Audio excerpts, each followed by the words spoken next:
అత్యంత గంభీరమైనటువంటి ఆరోపణలు వాళ్ళ కుటుంబ సభ్యులు ఎదుర్కొంటున్నటువంటి నేపథ్యంలో అదే వేదికను భారతదేశం యొక్క సహాయక మంత్రిగా హోమ్ మినిస్టర్గా ఉన్నటువంటి బండి సంజయ్ గారు కూడా ఆ వేదికను పంచుకోవడం నిజంగా చాలా శోచనీయం. ఎందుకంటే వారి కుటుంబ సభ్యులు అత్యంత గంభీరమైనటువంటి ఆరోపణలు ఎదుర్కొంటున్నటువంటి తరుణంలో ఆ వేదికను వారంతట వారే పంచుకోకుండా ఉంటే బాగుండేది, మర్యాదగా ఉండేది. ఎందుకంటే వాళ్ళ సమాజంలో ఒక మెసేజ్ ఏమొచ్చిందంటే, ఇటువంటి రాజకీయ కుటుంబాలలో ఉన్నటువంటి వారి పిల్లలు ఏ తప్పు చేసినా సరే పోలీసులు మరి సరైనటువంటి చర్యలు తీసుకోలేని పరిస్థితి ఉంటుంది అనేటటువంటి ఒక మెసేజ్ వారు ఆ వేదికను పంచుకోవడం ద్వారా పోయింది. అందుకనే నేను రాష్ట్ర ప్రభుత్వాన్ని చేస్తున్నటువంటి డిమాండ్ ఏంటంటే, బండి సంజయ్ గారి కుమారుడు ఎదుర్కొంటున్నటువంటి ఆరోపణలో భారతీయ జనతా పార్టీకి ఒక అలవాటు ఉన్నది. ఇట్లాంటి నేరారోపణలు ఎదుర్కొంటున్న వాళ్ళని వాళ్ళు దేశం దాటిస్తారు మొదలు. సో బండి సంజయ్ గారి కుమారుడు ఈ దేశం వదిలి వెళ్ళిపోకుండా ఉండడానికి తక్షణమే మన తెలంగాణ పోలీస్ అధికారులు లుకౌట్ నోటీస్ లాంటిది ఇవ్వాలి. అన్ని ఎయిర్పోర్ట్స్లో కూడా వారిని మరి కట్టడి చేసే విధంగా ప్రయత్నం చేయాలి. మొట్టమొదలు ఆ పని చేసినట్టయితే తెలంగాణ సమాజంలో ఉన్నటువంటి మహిళలందరికీ కూడా ఒక విశ్వాసం వస్తుంది. పారదర్శకంగా మరి మంచి విచారణ జరుగుతుంది అనేటటువంటి విశ్వాసం ఒకటి వస్తుంది. ముందు తనని కట్టడి చేసిన తర్వాత మరి అమ్మాయి వాళ్ళ మీద వీళ్ళ మీద అమ్మాయి వాళ్ళు రకరకాల కేసులు పెట్టుకున్నారు.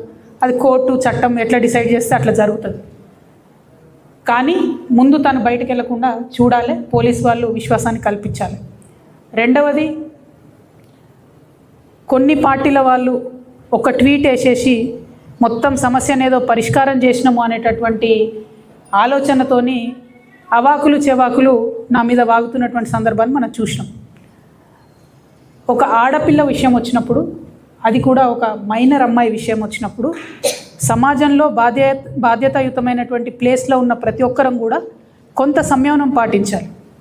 సోషల్ మీడియాలో ఏది పడితే అది వాగితే ఆడపిల్లలకి ఎక్కువ నష్టం జరుగుతుంది. మన సమాజం ఇప్పటికి కూడా రేపు పొద్దున బండి సంజయ్ గారి అబ్బాయి దోషి కాదు అని తేలినా, దోషి అని తేలినా సమాజం మగపిల్లల్ని క్షమిస్తుంది, కానీ ఆడపిల్లలకు మాత్రం కంప్లీట్గా లైఫ్ బర్బాద్ అయ్యే పరిస్థితి ఉంటుంది. ఇవాళ బీఆర్ఎస్ పార్టీ సోషల్ మీడియా చేస్తున్న అత్యుత్సాహంతో ఏం జరిగింది, బండి సంజయ్ వారి సైడ్ నుంచి వాళ్ళు ఆ ఆడపిల్ల మొత్తం వీడియోలు, ఫేసులు, ఫోటోలు మొత్తం బయట పెట్టారు. అంటే ఒక అమ్మాయి, ఆమె మైనరో కాదో అనేటటువంటి చర్చ ఉంది. ఆ అమ్మాయి జీవితాన్ని నాశనం చేయడానికి ఇవాళ డైరెక్ట్గా బీఆర్ఎస్ పార్టీయే కారణం. ఏం అవసరం ఉంది, అంత అత్యుత్సాహం ఏముంది? ఇష్యూ సాల్వ్ చేయనియండి. మాట్లాడుతున్నారు కదా, డెఫినెట్గా ఆడపిల్ల పక్షమే ఉంటాం. మన తెలంగాణ సమాజంలోనే అది ఉన్నది, ఆడపిల్ల పక్షమే ఉంటాం. కానీ ఇవాళ ఆడపిల్ల జీవితం నాశనం అవడానికి కారణం ఎవరు? ఎందుకు అమ్మాయి ఫోటోలు బయటికి రావాలి, అమ్మాయి వీడియోలు బయటికి రావాలి? నేను పోలీస్ శాఖ వారిని కోరుతా ఉన్నాను, ఎవరెవరైతే ఆ అమ్మాయి ఫోటోలు వీడియోలు పోస్ట్ చేసిండ్రో ఆ సోషల్ మీడియా అకౌంట్స్ బ్లాక్ చేయండి, వారిని ఖచ్చితంగా అరెస్ట్ చేయండి. మీ ముఖ్యమంత్రి మీద ఒక చిన్న పోస్ట్ పెడితే ఇవాళ ఎత్తుకపోయి అరెస్ట్ చేస్తున్నారు. కాబట్టి ఒక ఆడపిల్ల జీవితాన్ని నాశనం చేసేటట్టుగా పోస్టులు పెట్టి, వీడియోలు పెట్టి, వాళ్ళ ఫ్రెండ్స్తో ఉన్నప్పటి ఈ ఫోటోలు అన్నీ బయట పెట్టినటువంటి అకౌంట్స్ని బ్లాక్ చేయాలి, ఖచ్చితంగా వాళ్ళని అరెస్ట్ చేయాలని చెప్పి నేను డిమాండ్ చేస్తూ ఉన్నాను. మరి ప్రధానమంత్రి గారు వచ్చిండ్రు, మహిళా బిల్లు మీద ఏమైనా చెప్తారేమో అనుకుంటే మహిళా బిల్లు మీద ఏం చెప్పలేదు. కనీసం మళ్ళీ రీఇంట్రొడ్యూస్ చేస్తాం, కనీసం సెన్సెస్ అయిపోయిన తర్వాత చేస్తామన్న విషయం చెప్పలేదు. ఇక జరుగుతున్నటువంటి సెన్సెస్లో, జనగణనలో ఓబీసీ కాలం పెట్టాలని ఎప్పటి నుండో మేము డిమాండ్ చేస్తున్నటువంటి సందర్భాన్ని తెలంగాణ ప్రజలకు మళ్ళొకసారి గుర్తు చేస్తున్నాం. ఇలా ఫస్ట్ ఫేజ్ అయిపోయింది, ఇండ్లను లెక్కించే ఫేజ్ అయిపోయింది. తర్వాత ఇప్పుడు ప్రజల్ని సపరేట్గా జనాభాను లెక్కించే ఫేజ్ వస్తుంది. కనీసం అప్పుడన్నా కులము, ఉపకులము, వారి యొక్క ఆర్థిక స్థితిగతులు, సామాజిక స్థితిగతులు అన్నీ కూడా లెక్కించే విధంగా ఖచ్చితంగా నిర్ణయం తీసుకోవాలని చెప్పి భారతీయ జనతా పార్టీని మేము డిమాండ్ చేస్తూ ఉన్నాం. ఆ దిశగా మోదీ గారు ప్రయత్నం చేయాలని కూడా డిమాండ్ చేస్తున్నాం. ఎందుకు ఈ మాట చెప్తా ఉన్నామంటే, ఇవాళ మేము రైల్వే కోర్టుకు పోవాల్సి వస్తుంది. ఆ రోజు బీసీ బిల్లు కోసం ఏదైతే రైల్ రోకో చేసినామో ఇవాళ రైల్వే కోర్టుకు అటెండ్ కావాల్సి వస్తుంది. మరి ఇటువంటి సందర్భంలో, ఒక పక్క ఉద్యమాలు జరుగుతున్నటువంటి సందర్భంలో మీరు కనీసం బీసీ బిడ్డల యొక్క మనోభావాల్ని గమనంలోకి తీసుకోవాలి. భారతీయ జనతా పార్టీ ఖచ్చితంగా ఓబీసీ కాలం పెట్టాలి, సామాజిక ఆర్థిక పరిస్థితులను లెక్కించాలని చెప్పి మేము డిమాండ్ చేస్తూ ఉన్నాం. ఇక మూడో విషయం, ప్రధానమంత్రి గారు వచ్చినటువంటి సందర్భంలో పాలమూరు రంగారెడ్డి ప్రాజెక్ట్కి నేషనల్ స్టేటస్ ఇవ్వాలని చెప్పి మేము తెలంగాణ రక్షణ సేన తరఫున డిమాండ్ చేయడం జరిగింది. ఇది చాలా న్యాయబద్ధమైన డిమాండ్. యావత్ తెలంగాణలో అత్యంత పెద్ద జిల్లా అయిన కృష్ణానది 300 కిలోమీటర్ల బారిన ఇప్పటి వరకు కూడా నీళ్లు రానటువంటి అత్యంత పేద జిల్లాగా మహబూబ్ నగర్ ఉన్నది.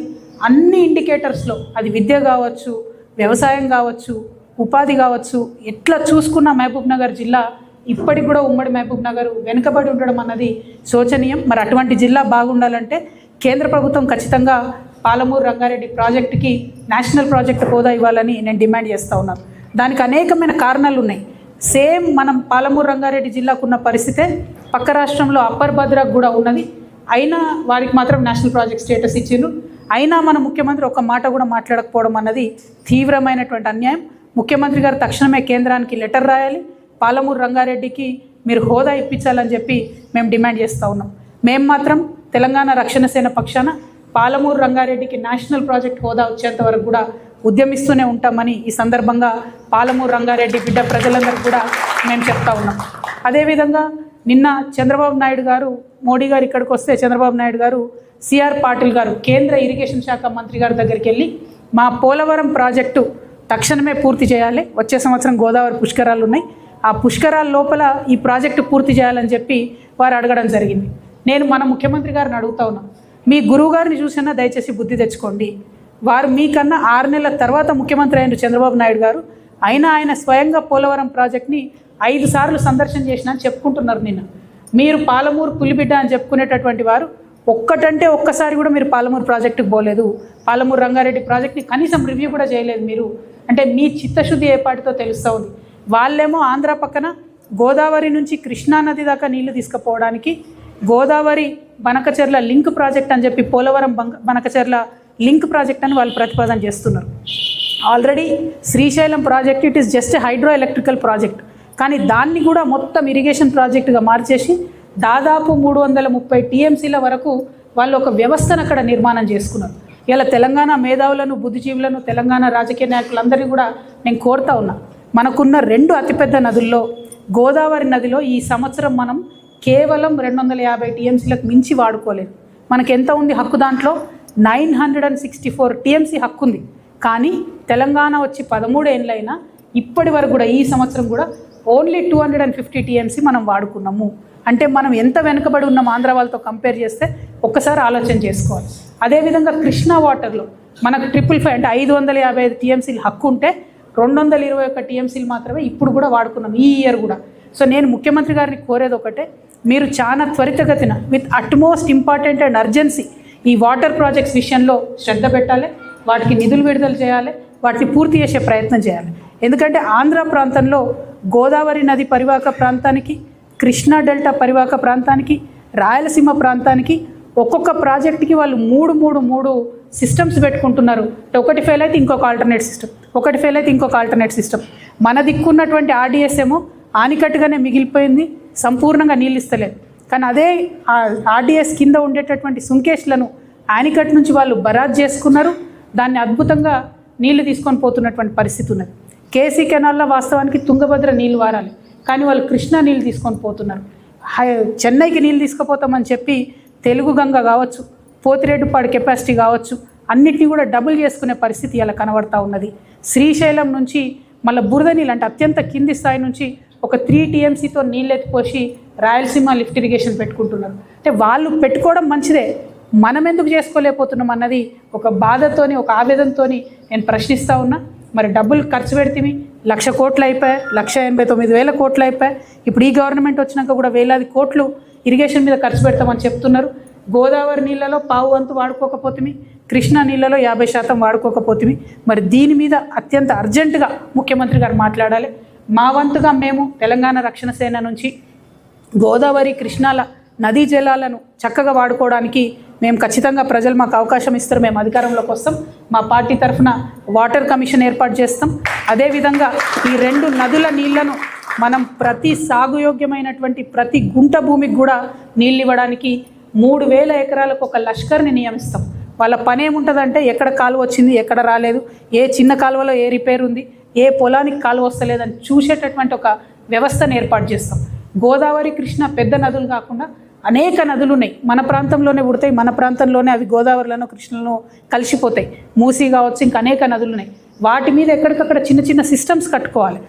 ఆ ప్రయత్నం ఆ వ్యవస్థ అంతా ఆంధ్రాలో ఉంది, అందుకనే వాళ్ళు అన్ని నీళ్లు వాడుకోగలుగుతూ ఉన్నారు. ఇదే సంవత్సరం కృష్ణలో 771 టీఎంసీలు ఆంధ్ర వాడుకున్నది, మనం కేవలం 221 టీఎంసీ వాడుకున్నామంటే మనం ఆ సిస్టమ్ డెవలప్ చేసుకోవాలి. మీరు చూసినట్టయితే జూరాల నుంచి మొదలు పెడితే అసలు కిందికి ఆంధ్రకు నీళ్ళు పోయేంత వరకు కూడా దాదాపు 150 కిలోమీటర్లో ఒక్కటి కూడా మన దగ్గర ఎక్స్ట్రా సిస్టమ్ లేదు, చిన్న యానికట్ లేదు. మేము ఖచ్చితంగా అధికారంలోకి వచ్చిన తర్వాత చిన్న నదుల మీద గేట్లతో కూడిన చెక్ డ్యామ్లు కడతాం, 100 సంవత్సరాలు ఉండేటట్టుగా వాటిని కడతాం. బీఆర్ఎస్ హయాంలో కట్టినట్టు చెక్ డ్యామ్లు కట్టి 2 ఫోటోలు తీసుకొని కొట్టుకుపోయే చెక్ డ్యామ్లు కాకుండా శాశ్వతంగా ఉండేటటువంటి చెక్ డ్యామ్లను కడతాం. అంటే నీటి విషయంలో మా అంత కట్టినోళ్ళు లేరు, చేసినోళ్ళు లేరు అని చెప్పే బీఆర్ఎస్ పార్టీ నుంచి మరి ప్రధానమంత్రి గారు వచ్చిపోతే కనీసం ఒక్క ప్రశ్న లేదండి, ఒకటంటే ఒక ప్రశ్న కూడా, ఎందుకు మరి పోలవరం మన పాలమూరు రంగారెడ్డి గురించి మాట్లాడలేదు, ఎందుకు మాకు ఎక్స్ట్రా డబ్బులు ఇస్తలేరని చెప్తలేరు.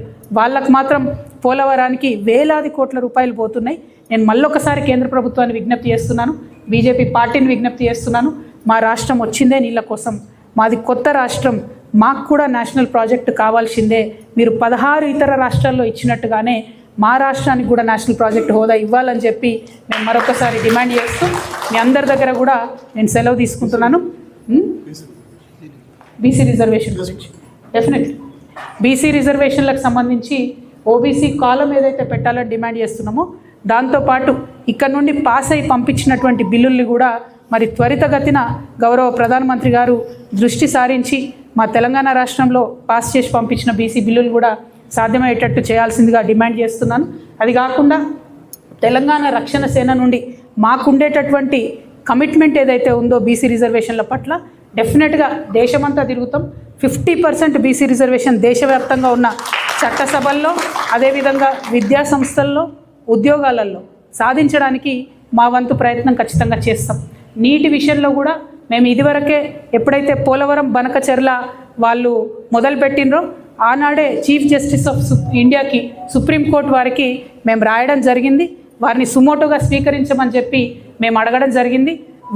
దాన్ని మేము రిట్ పిటిషన్గా కన్వర్ట్ చేస్తాం. మన తెలంగాణ ప్రభుత్వం యాక్టివ్గా బనకచెర్ల ప్రాజెక్ట్ని అడ్డుకోకపోతే మేము తప్పకుండా టీఆర్ఎస్ నుండి పోరాటం చేస్తాం, లీగల్గా కూడా ఫైట్ చేస్తాం అనే విషయాన్ని చెప్తున్నాం. సిఆర్ పాటిల్ గారిని అపాయింట్మెంట్ అడుగుతాం మేము ఖచ్చితంగా.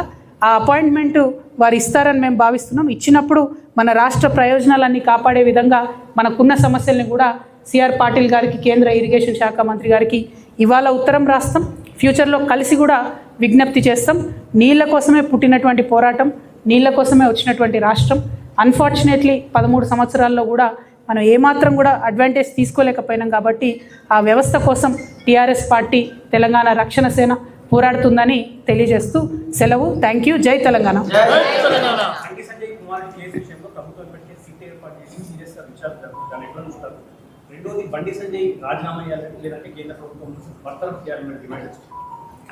అంటే రాజీనామా బర్తరఫ్ అనేది ఏదైనా ప్రూవ్ అయితే వేరు విషయం, కాకపోతే